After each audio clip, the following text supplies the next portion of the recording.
Welcome back to our channel, your ultimate destination for everything happening in Genoa City. Today is a beautiful day to dive deep into the incredible, heart-stopping drama that is currently unfolding on our favorite daytime drama. We have some explosive developments to discuss, and you will not want to miss a single second of this breakdown. Grab your favorite beverage, settle in, and let us unpack the absolute chaos that is about to erupt. The atmosphere inside the executive office of the Summers conglomerate is thick enough to cut with a knife. Phyllis Summers stands alone in the room she fought so bitterly to claim. She is entirely isolated. The mass exodus of her staff has left the building feeling like a grand, empty mausoleum. The silence is deafening. She stands before the massive, imposing portrait of herself that hangs on the wall. This portrait is not just a piece of art. It is a monument to her ego. It is a testament to her survival. It is a physical manifestation of her ultimate victory over the Newman family. She looks at her own painted eyes, seeking validation from the only person left in Genoa City who truly believes in her. She mutters to the canvas. She tells herself that she is invincible. She tells herself that she will outsmart them all. But the cracks in her armor are beginning to show. The sheer weight of running a paralyzed empire is pressing down on her shoulders. Suddenly, the heavy mahogany doors swing open. There is no knock. There is no warning. The invasion is absolute. Victor Newman and Victoria Newman stride into the office like conquering monarchs returning to reclaim their stolen throne. The visual contrast is striking. Phyllis is standing in a defensive posture, while Victor and Victoria exude an aura of absolute, terrifying power. They do not look like corporate rivals. They look like executioners. They catch Phyllis mid-sentence as she speaks to her own portrait. The mockery begins instantly. Victoria lets out a cold, sharp laugh. She notes how pathetic it is that Phyllis has been reduced to talking to a painting because every single real person in the building has abandoned her. Victor stands tall, leaning slightly on his cane, his eyes burning with that legendary, chilling intensity. He looks at the portrait with absolute disgust.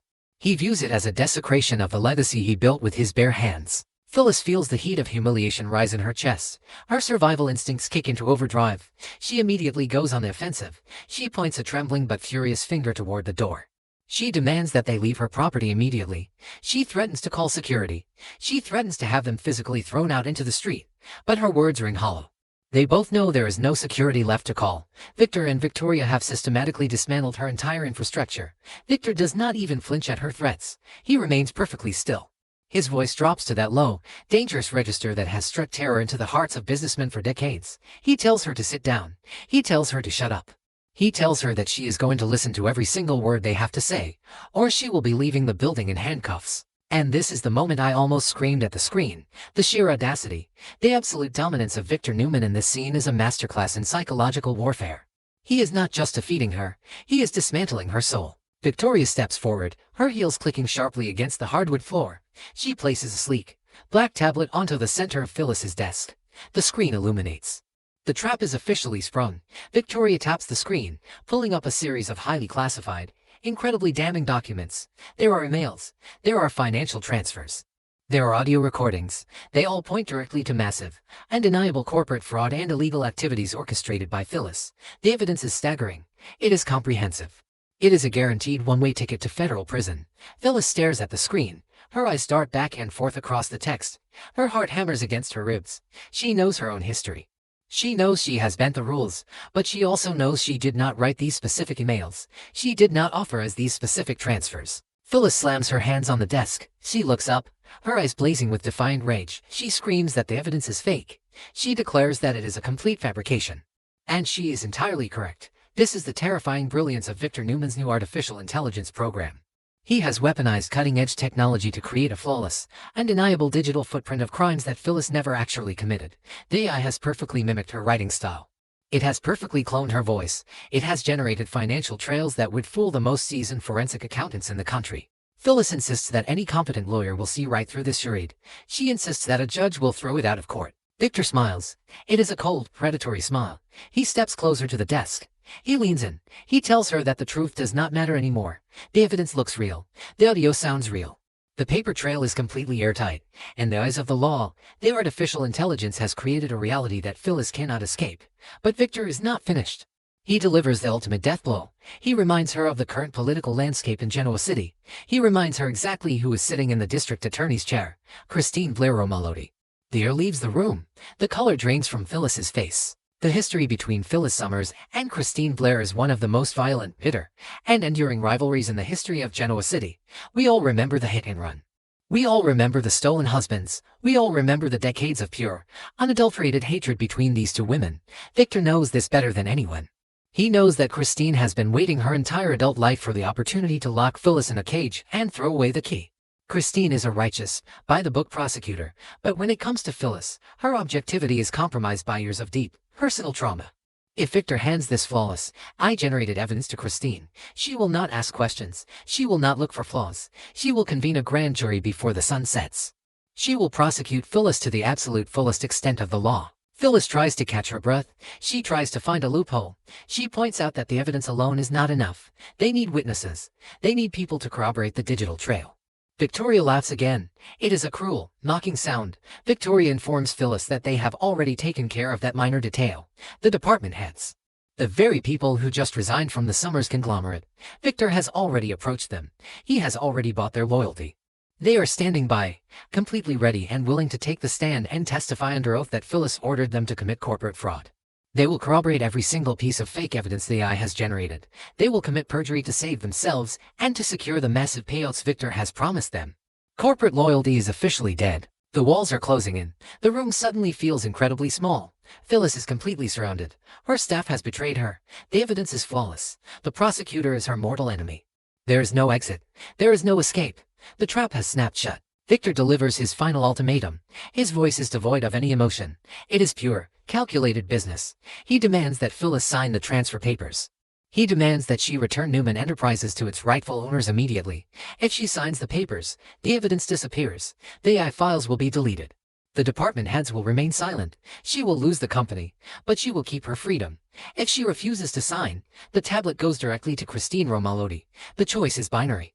Surrender the empire, or surrender her life. Phyllis is a fighter. She has always been a fighter. She lifts her chin. She glares at Victor with a hatred that burns hotter than 1,000 suns. She challenges him. She tells him to do it. She tells him to take the evidence to court. She bluffs with everything she has left. She claims she will fight him in front of a judge, in front of a jury, and in the court of public opinion.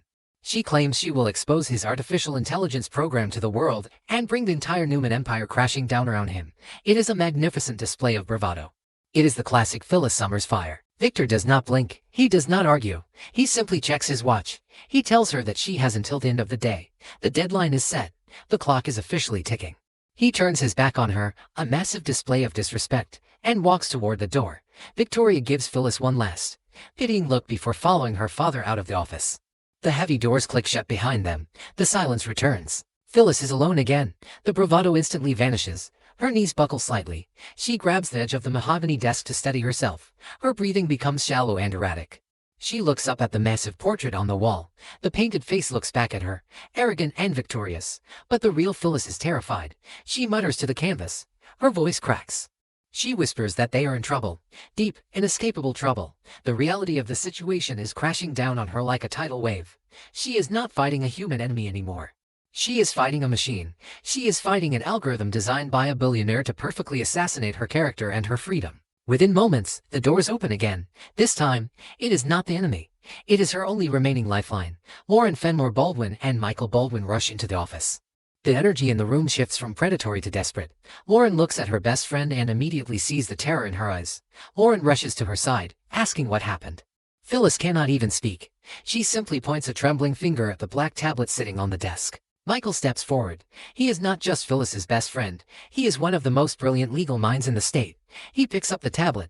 He begins to swipe through the documents. He listens to the audio files. He reads the financial ledgers. The silence in the room stretches on for what feels like an eternity. Lauren watches her husband's face. She is looking for a glimmer of hope. She is looking for Michael to find the loophole, to find the legal technicality that will save them all. But Michael's expression grows darker with every swipe of his finger. The blood drains from his face. He lowers the tablet. He looks at Phyllis. His eyes are filled with profound, absolute dread. Michael delivers the devastating legal reality. He tells Phyllis that there is no way out. He confirms her worst nightmare. The evidence is simply too good. The artificial intelligence has created a masterpiece of forgery. But the true horror, Michael explains, is not just that the evidence is fake. The true horror is that the fake evidence perfectly aligns with the real, borderline illegal tactics Phyllis actually used to acquire the company in the first place. The AI did not just invent a crime, it perfectly documented the crimes she actually committed but managed to hide. It has filled in the blanks, it has connected the dots. If this goes to a jury, they will convict her in a heartbeat. Phyllis paces the room like a caged tiger. She refuses to accept defeat. She argues with Michael. She tells him that he is a genius. She tells him to find a way to prove the files were computer-generated. She demands that he hire cyber experts. She demands that he subpoena Victor's hard drives. But Michael shakes his head. He explains the brutal reality of the justice system. It will take months, maybe years, to prove the evidence is AI-generated. By that time, she will already be sitting in a federal penitentiary. Her reputation will be destroyed. Her assets will be frozen. She will be ruined long before she is ever vindicated. And then Michael brings up the human element, the department heads. The fact that Victor has secured their testimony is the final nail in the coffin. A jury might doubt a digital file, but they will not doubt a line of living, breathing executives pointing their fingers directly at Phyllis Summers. Michael's legal mind continues to spin, analyzing every possible angle of the threat. He brings up the collateral damage. He brings up Kane Ashby and Billy Abbott. Both Kane and Billy were deeply involved in the Chancellor transition. Both men have their own vulnerabilities. Both men have their own families to protect. Michael warns Phyllis that if Christine Romalotti gets her hands on this case, she will not just stop at Phyllis. Christine will cast a wide net. She will haul Kane and Billy into the interrogation room. She will slam the fake evidence down on the table. And then, Christine will offer them immunity. She will offer them plea deals.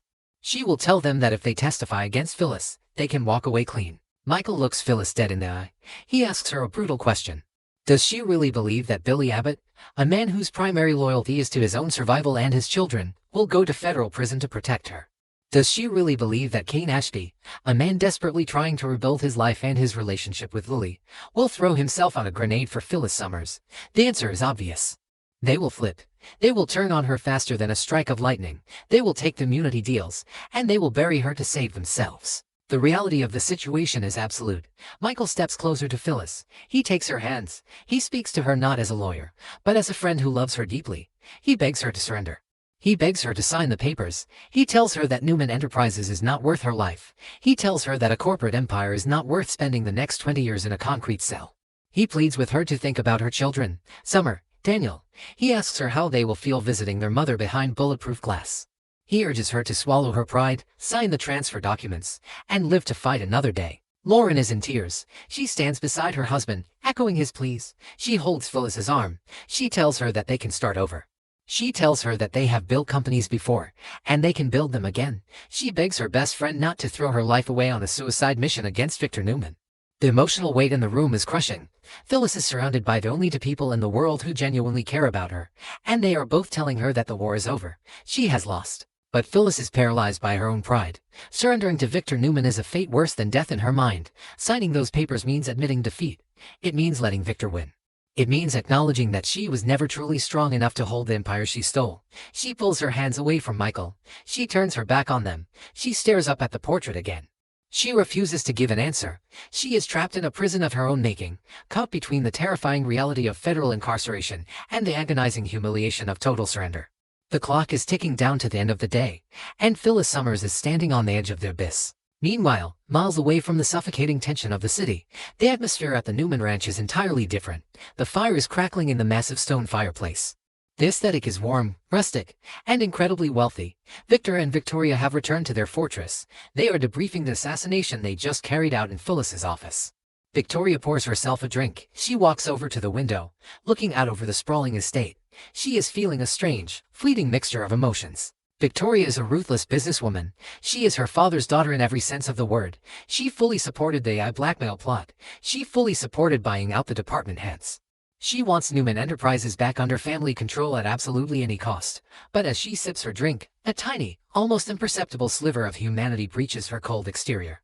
She turns to her father. She tells him that she is confident they will get the company back. She knows the trap is inescapable, but she admits, quietly, that she hopes Phyllis actually takes the deal. She hopes Phyllis signs the papers. Victoria clarifies her reasoning. It is not out of empathy for Phyllis. She despises the woman, but Victoria is a mother.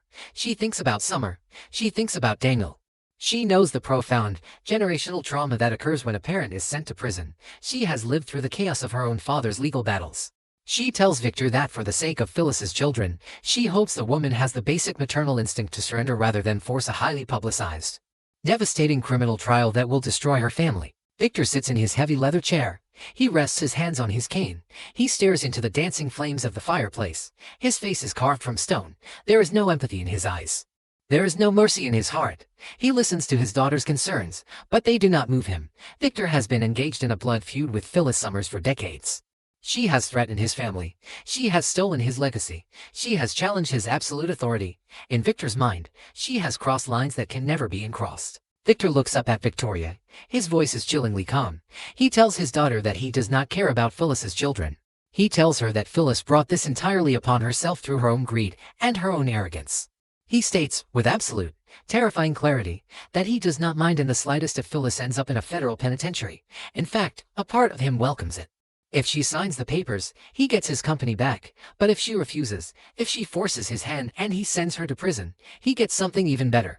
He gets total, absolute vengeance. He gets to watch his enemy locked in a cage, stripped of her dignity, her power, and her freedom. For Victor Newman, it is a win-win situation. The contrast between the two locations is a brilliant piece of storytelling. In the cold, empty corporate office, Phyllis is breaking down, surrounded by the terrifying reality of her impending doom, frantically trying to find a way out of an inescapable maze. At the warm, comfortable ranch, Victor is sitting by the fire, completely at peace, casually deciding the fate of a human life as if he were deciding what to have for dinner. The power dynamic is so heavily skewed that it is almost difficult to watch. This storyline is pushing every single character to their absolute limits. It is forcing Michael Baldwin to choose between his ethical duties as a lawyer, his loyalty to his employer, and his deep love for his best friend.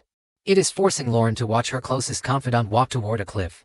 It is forcing Victoria to confront the cold, ruthless reality of the legacy she is inheriting.